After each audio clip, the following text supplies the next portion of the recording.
Jeremiah 31, verse 7. This is what the Lord says. Sing with joy for Jacob, shout for the foremost of the nation. Make your praise heard and say, oh Lord, save your people.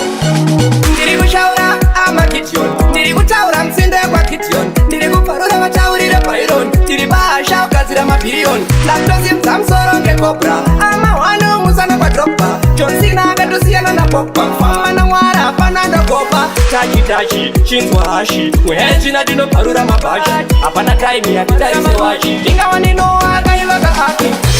Satana dzingwa kutenga wadzingwa, dzingwa kutenga namba,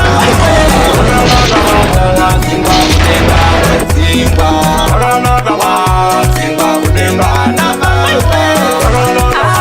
Ashairo, bosi Jairo, wanagomairo, mangoma ndozaira semzairo, kokakura, inzwa unzwa zingoma radanyora, kupunduka sevarikona ura, zila Jairo zivanokuvara mbura. Vakatuma kuzoparidza, Mwari vakatidaidza, mira yakagotisaidza, moto kutongobatidza. Vakatuma kuzoparidza, Mwari vakatidaidza, mira yakagotisaidza, moto kutongobatidza. Mweya waBaba Kushandira mweya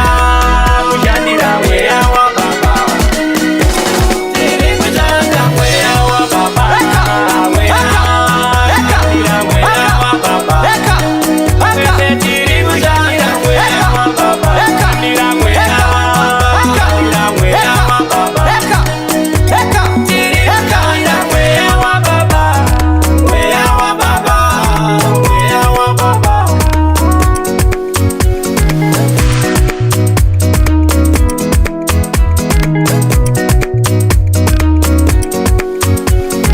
Takatuma kuzoparidza, Mwari vakatidaidza, mira yakagotisaidza, moto kutongobatidza.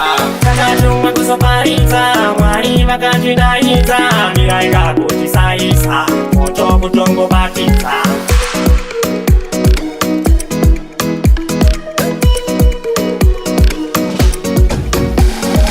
Ndiri kushaura ama Gideon, ndiri kutaura mtsinde kwa Gideon, ndiri kuparura vachaurire Byron, ndiri bahasha ukadzira mabhiriyoni, ndakutozimza musoro ngekobra, ama wano musana kwa Drogba, John Cena akatosiyana naPogba, kufamba naMwari hapana ndagopa, tachi chinzwa hashi, wehechina tinoparura mabhashi, hapana time yatitarise washi, ndingawa ndinowa akaiva kahaki. Satana dzingwa kutenga wadzingwa, dzingwa kutenga